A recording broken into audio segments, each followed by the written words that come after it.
She was standing in the doorway holding his son.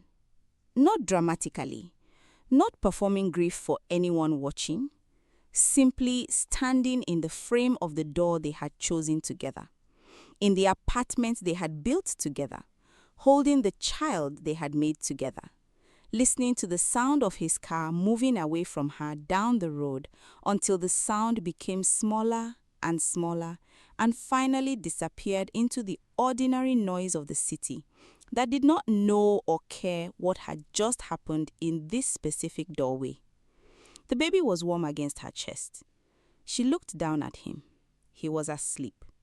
He did not know yet that the man who had cried when he arrived in the world had just decided that the world he had arrived into was not the world his father intended to stay in. She stood there for a long time. Then she closed the door. And she made a decision that she did not fully articulate to herself that evening because she was too tired and too broken to articulate anything. But the decision was there in the specific quality of the way she closed the door. Quietly, firmly, without slamming it. The way you close a door on something that is over and you know it is over and there is no performance left to give. She would build. She did not know yet what she would build or how long it would take or who she would be when she arrived on the other side of the building. She only knew she was not finished. Stay with me, because this story is not about what he did. It is about what she did next. If this kind of story is why you are on this channel, like this video right now and subscribe. Share it with one person who needs to hear that being left by someone who should have stayed is not the end of the story. It is frequently the beginning of the better one. Drop your country in the comments. I read everyone. And stay with me, because the moment he sees her again is the moment this story has been building toward from the very first sentence. Her name was Deborah.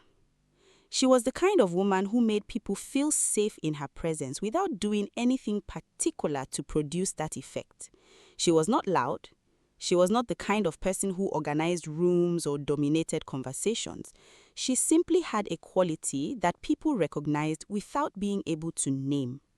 A quality of someone who had thought carefully about things and had arrived at positions she could stand behind. Who was kind without being soft.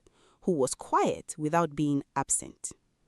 She had grown up in Aba in a household where her mother Annie ran a small tailoring business from the front room of their home, receiving customers and managing fabric and measuring and cutting and delivering finished clothing with the organized consistency of someone who had decided that this was the thing she was going to do and was going to do it properly. Her father had been present, but had been the kind of presence that large personalities sometimes produce in people around them. Warm but ambient, there but not central. Annie had been central. Annie had taught Deborah the thing that Deborah would later understand was the most important thing she had ever been taught. Not a lesson, not a set of rules, a practice. The practice of showing up to the thing when showing up was difficult, especially when showing up was difficult, because it was in the showing up when it was difficult that the thing was actually built, not in the easy days. Deborah had carried this into her accounting career, into her savings habits, into her friendships, and eventually into her marriage. She had met Tony at a professional event she had almost not attended. She was tired that evening and had considered staying home. She had gone anyway, which was something she would think about later with the specific mix of gratitude and irony that comes from understanding that the biggest decisions of your life are sometimes made in the moment of deciding whether or not to put on shoes. Tony was at the event for work. He was in logistics, managing a transport company's regional operations, and he had come to the event because his company has sponsored it, and his manager had asked him to represent them. They had ended up at the same table. He had made her laugh 3 times before the main course arrived. Not the polite laugh, the real one. She had noticed this. There was an evening, perhaps 6 months into their relationship, that Deborah would later hold up as the evening that showed her exactly who Tony was at his best. They had been cooking together in her apartment, an activity she had proposed half-jokingly because she wanted to see how he navigated a small kitchen with someone else in it. What she had found was a man who genuinely did not mind making room, who did not take over and who did not withdraw, who occupied exactly the space that was available to him and made that space pleasant. They had made jollof rice that was not as good as it should have been because neither of them was paying full attention and both of them were talking more than they were cooking. They had eaten it anyway, and it had been one of the best meals she could remember. That was who Tony was, at his best. She had married that man. She had simply not known that the version of a person who exists at their best in comfortable years is not always the version who shows up when life becomes real and complicated and demanding in ways they had not anticipated. Their wedding in 2017 was the event their family still talked about. Not because of the budget was careful because they were both careful with money and neither of them wanted to begin a marriage in debt to a party. It was talked about because of the feeling in the room. The specific feeling that arrives when two people who genuinely belong together make their commitment public and mean it completely. Tony had written his own vows. Deborah had not known he was going to do this. She had stood across from him in the church with her mother in the front row and her heart already full. And she had watched him reach into his jacket pocket and take out a folded piece of paper and unfold it carefully. And she had understood what was happening and had felt something move through her that she later described to Annie as the feeling of being truly seen. He had spoken about her specifically, not about love in general, about Deborah in particular, about the evening in the small kitchen and the jollof rice and the way she made room for people in conversations, the same way she made room for him in her kitchen, about the specific way she laughed when something surprised her. He had said in front of everyone they loved that he intended to spend the rest of his life being worthy of being in her kitchen. She had cried. Annie in the front row had cried. Everyone in the church who heard it understood that this man meant what he was saying. He had at that time. Deborah discovered she was pregnant 14 months into their marriage. Tony was in the kitchen when she came out of the bathroom holding the test. She had not said anything. She had simply held it up. He had looked at it. Then he had looked at her. Then he crossed the kitchen and picked her up, which was something he had never done before, and held her there for a long moment. "We are going to be parents," he had said into her hair. "Yes," she had said. "I am not ready," he had said. "Nobody is," she had said. "Good. At least we are both not ready together." She had laughed. He had laughed. It was in her memory, one of the last moments of pure, uncomplicated joy they would share. Pregnancy was harder than Deborah had prepared herself for. She had read about it. She was an accountant. She read about everything. She had gathered information and she had believed the information would make her ready. And she had discovered in the first trimester that information and readiness were not the same thing. The nausea was not politely confined to mornings. It was present at 11 at night when she was trying to sleep, and at 2 in the afternoon when she was trying to walk, and at random specific moments triggered by specific smells that bore no logical relationship to any nausea she could have predicted. The smell of coffee, which she had loved her entire adult life, became impossible. The smell of the soap Tony had used for years became suddenly intolerable. She did not complain. This was not performance. She genuinely did not want to make her discomfort the center of every conversation. She endured it the way she endured other difficult things, by looking past it at what it was producing. Her body changed. This also was not a surprise. She had known it would change. She had simply not known how it would feel to experience the change from the inside, to look in the mirror and see a face that was the same face and also somehow different, to wear clothes that no longer fit in the same way, and understand with the full weight of reality rather than the lightness of anticipation that this was temporary in the way of a season, which is different from a phase. Tony during the pregnancy was good. She held this truth carefully alongside what came later. He attended every appointment she asked him to attend. He made the adjustments that were asked of him. He was patient with the disruptions that pregnancy created in the texture of their domestic life. He was good. And then their son arrived, and he was at the hospital, and he held the baby and cried in exactly the way she had imagined he would cry. And for a few weeks, everything was still good. And then something changed. Deborah did not see the change arriving. She was not watching for it because she was not watching for anything except her son, who was the most demanding audience she had ever had, who required everything she had and then slightly more, who operated on a schedule that bore no relationship to day or night or the needs of the adult in his orbit. She was not sleeping. She was functioning.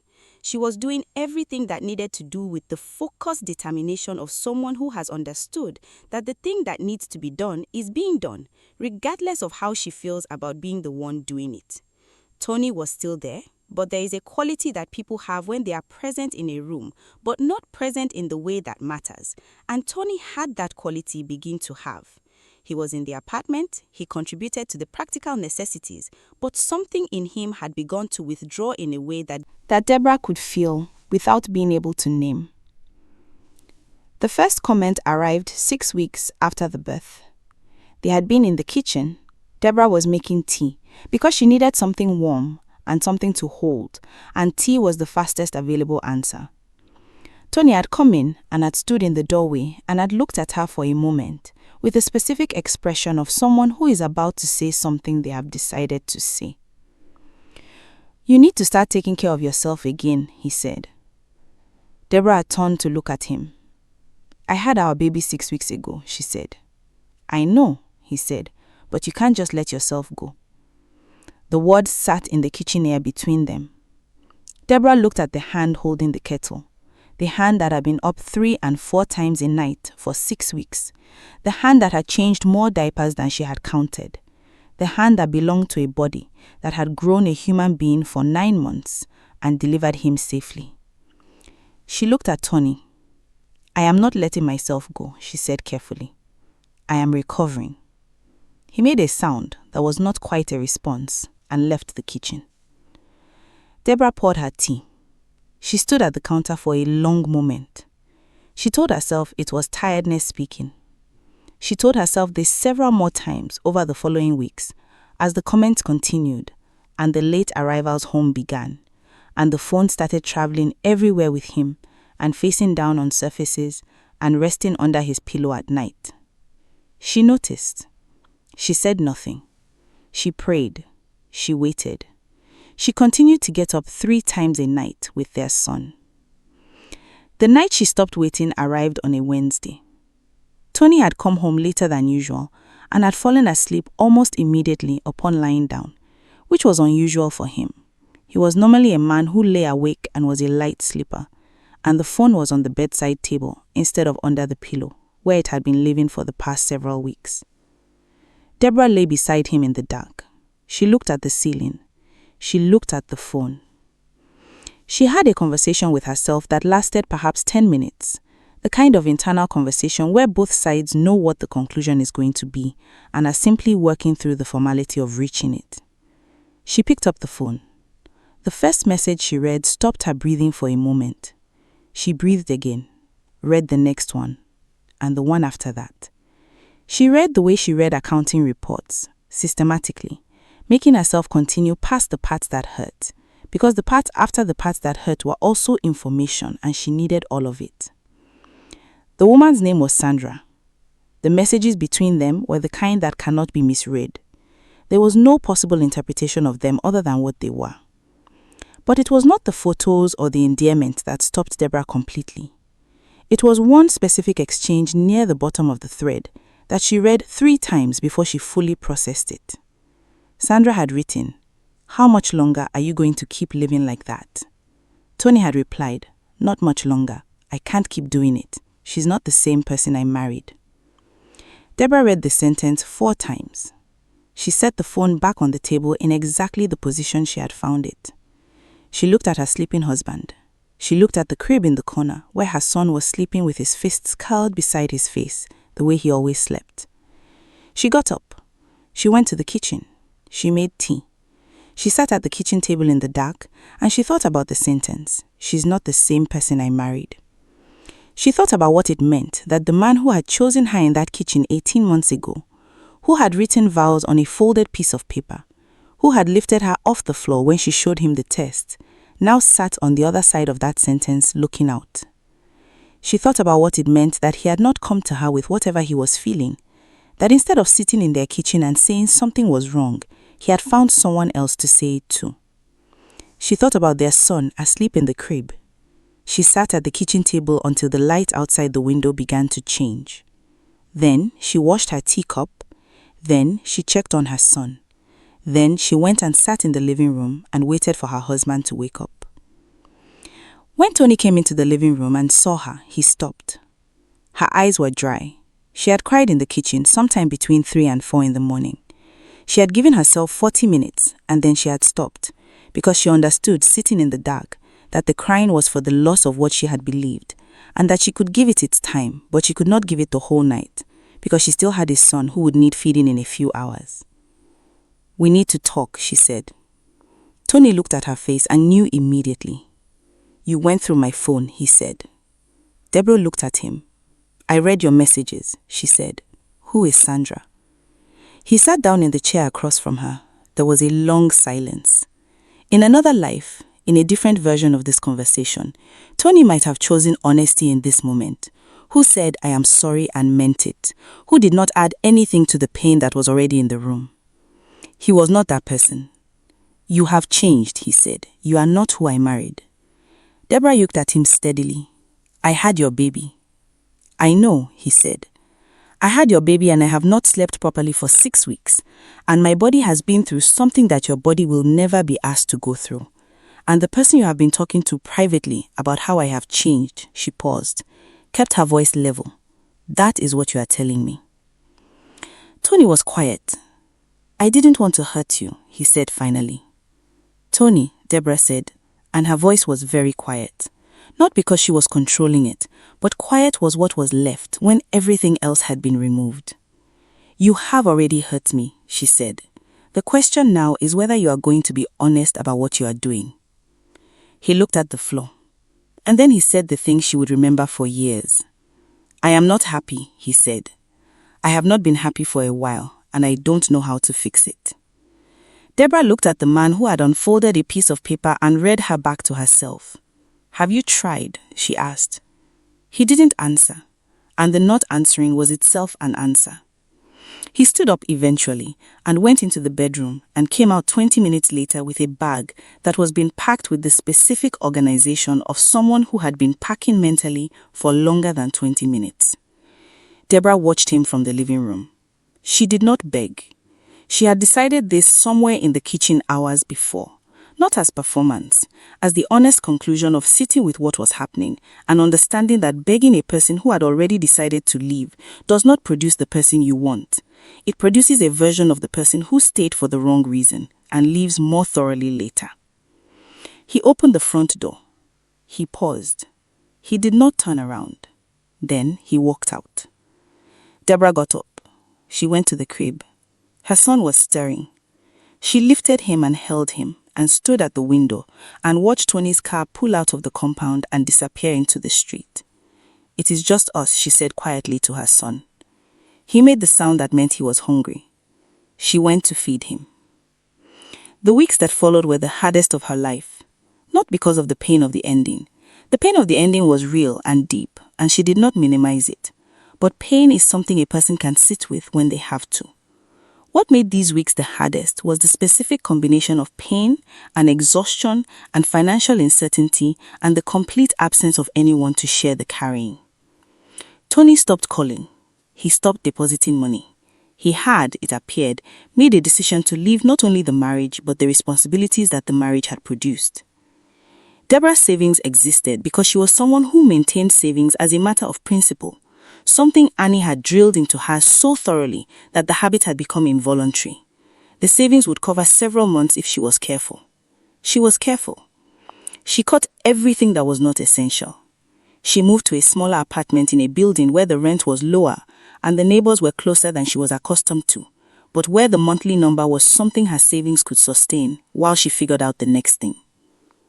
The next thing was slow to arrive. She applied for accounting positions. Some employers heard she had an infant and found reasons to end the conversation. Others offered hours that would have required her to leave her son in the care of someone she did not know and could not afford and could not fully trust with the most important person in her life.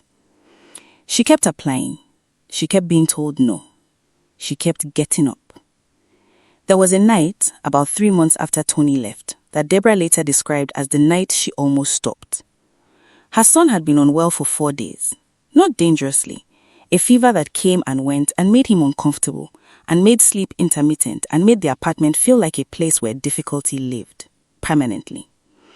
She had been awake for most of 2 nights. She had spent money on the doctor and on medication that had reduced the fever but not eliminated it. She had calculated her remaining savings on a piece of paper because she needed to see the number in physical form, and the number was smaller than she had hoped. She sat in the kitchen in the early morning of the 4th morning, and she thought very clearly and very honestly, what if I cannot do this? Not in the dramatic way, in the specific practical way of someone doing accurate arithmetic and not liking the result. She sat with this question for a long time. Then her son made a sound from the other room. She got up. She went to him. She checked his temperature. It had come down, not gone, but down. He looked up at her from the crib with the expression he had that made her understand that he was his entire world, and that his entire world was looking at her, and that his entire world was depending on her to be there in the morning. She put her hand on his chest. She felt his breathing. I am here, she said quietly. I am not going anywhere. She meant it for him. She also meant it for herself. She went back to the kitchen. She tore up the piece of paper with the number on it. She got a new piece of paper. She wrote at the top, what do I actually have? Then she wrote what she actually had. Her training, her mind, her hands, her specific skill with numbers and planning, and understanding where resources were going and what they were producing. A kitchen, ingredients she could buy cheaply and transform into things people would pay for. A neighbor she had spoken to twice, who seemed kind. She looked at the list. Then she began to write beside each item what she could do with it. She was still writing when the sun came up. Her neighbor's name was Amira. She was a woman in her late 30s who had 3 children and a husband who traveled frequently for work and who managed her household with the organized efficiency of someone who had developed systems out of necessity. She was not a woman who asked for help easily. She was also not a woman who failed to notice good things. She had knocked on Deborah's door on a Saturday morning, 3 days after the night with the piece of paper. I could smell something from the corridor, Amira said. What are you making? Chicken stew and rice, Deborah said. I made too much. Do you want some? Amira looked at her with the specific expression of someone who has just identified that a question they thought was simple is actually more significant than it appeared. How much? She asked. You don't have to pay, Deborah said. I genuinely made too much. No, Amira said firmly. I want to pay, because if it tastes the way it smells, I want to be able to ask you again, and I cannot ask you again if I let you give it to me for free the first time. Deborah looked at her. That is a very logical position, she said. Amira smiled. I am a logical person. How much? Deborah named a number. Amira paid it without negotiating. She came back 2 days later, not with a container, with a friend who wanted to place an order for a family gathering the following weekend and had heard from Amira that there was a woman in this building who could cook and who charged fair prices and who could be trusted. Deborah stood in her doorway looking at Amira and the friend. It is 22 people, the friend said. Is that manageable? Deborah thought about the piece of paper she had written on in the early morning, the list of what she had, the kitchen, the ingredients, the ability to plan and execute. Yes, she said. Give me 3 days to prepare the menu and I will send you the cost. The friend nodded. After they left, Deborah closed the door and stood in her kitchen for a long moment. Then she began to plan. The gathering was for 22 people. She was awake by 4:30 that morning. She had prepared the night before as much as was possible to prepare the night before, and had made a timeline for the morning, and was executing the timeline with the focus of someone for whom this was the most important professional task she had ever undertaken, which it was. There was a moment at around 8 a.m. when 3 things were happening simultaneously, and she was alone, and the kitchen was at its most demanding, and she had the clear and specific thought, this might be too much. She breathed through it. She kept moving. Everything was ready by the time she arrived at the venue. She set up without assistance because there was no assistance. She moved between the kitchen and the serving area and managed both with the efficiency of someone who has rehearsed this in her mind many more times than she has performed it in practice. The guests arrived. They ate. They ate seconds. She heard a conversation between 2 of the guests that she was not meant to hear. One of them was saying the chicken was better than the chicken at the event they had attended last month, which had been catered by an established company. The other was agreeing. Deborah felt something she had not felt in months. Pride. Not the defensive kind, the genuine kind. The kind that comes from doing something real and doing it well and receiving the confirmation of people who had no reason to say it if they did not mean it. The host found her at the end of the evening. She pressed money into her hand. She looked at it. "This is more than we agreed," Deborah said. "I know," the host said. "Add it to your business. You have one, by the way, you just haven't named it yet." Deborah drove home with her son asleep in the back seat. She thought about what the host had said the entire drive. You have one, you just haven't named it yet. She named it that night. She registered it the following week. The years that followed were the years of actual building, not the metaphor of building, the actual daily practice of it, which is unglamorous and requires showing up when showing up is not convenient, and making decisions that are not exciting but are correct, and managing resources with the discipline of someone who understands that every naira has to work for what it is being asked to do. She tracked everything.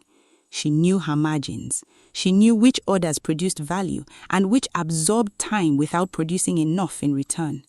She made adjustments based on what the numbers told her rather than what felt right in the moment, which is a distinction that most small businesses do not survive failing to make. And she took care of herself.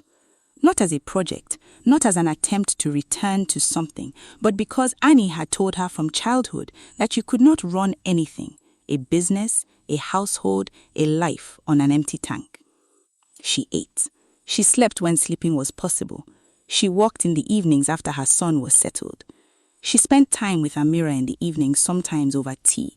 2 women who had found in each other the specific companionship of people who are building things and understand the texture of that process.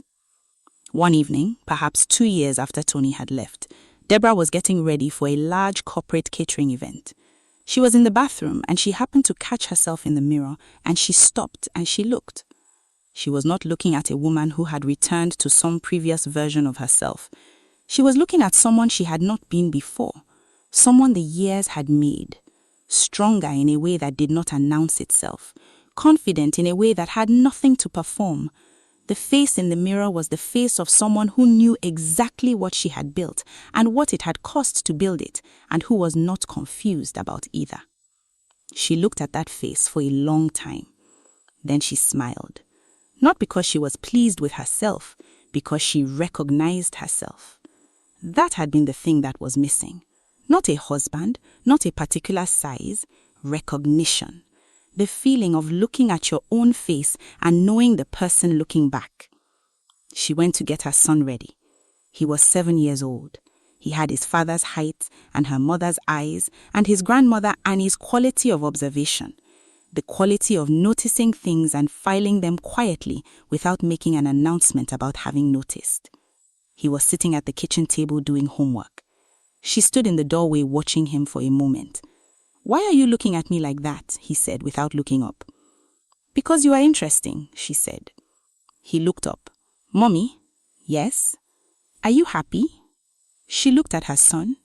"Yes," I said honestly. "Are you?" He thought about it with the seriousness he brought to questions he considered important. "Yes," he said. but I would be happier if you helped me with these maths. She laughed. She sat down beside him. She helped him with the maths. Annie came for the opening of the second location. She arrived the day before and spent the evening in Deborah's kitchen, drinking tea and looking at her daughter the way mothers look at their children when they are trying to see all the versions of them at once, the child they were and the person they have become, and everything in between. "Do you remember," Annie said, "what I told you after he left?" "You told me to show up," Deborah said, "even when it was difficult." Annie smiled. "I said you build." "Same thing," Deborah said. "Not quite," Annie said. She set down her teacup. "Showing up is how you build, but the building is the thing that remains after you stop showing up on any particular day. It is the thing that is there in the morning whether you worked the day before or not." She paused. "You have built something that is there in the morning, Deborah. Your father would have been so proud." Deborah looked at her mother. "I am proud," she said simply. Annie reached across and held her hand. They sat in the kitchen for a while longer. It was very quiet, the good kind of quiet. He came back on an ordinary Tuesday. Deborah was at the second location reviewing supplier contracts when her manager knocked. "There is a man asking to see you." "Who is he?" A pause. "He says his name is Tony." Deborah set down the contract. She breathed.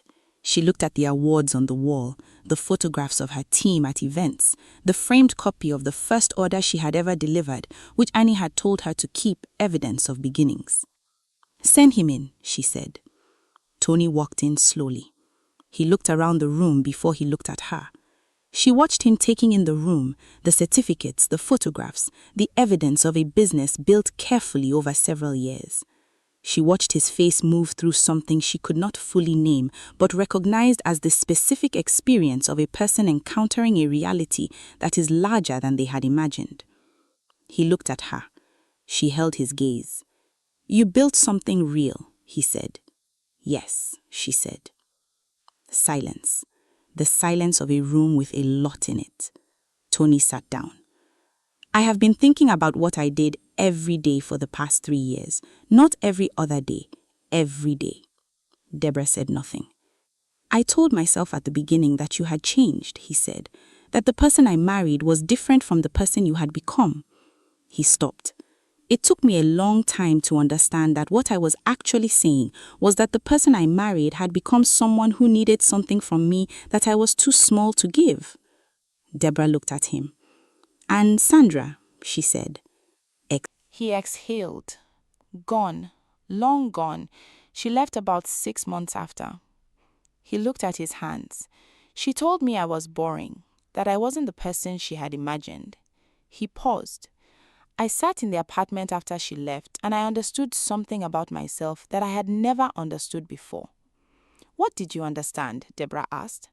"That I leave when things become real," he said, "and that the things that are most worth staying for are exactly the things that feel most real."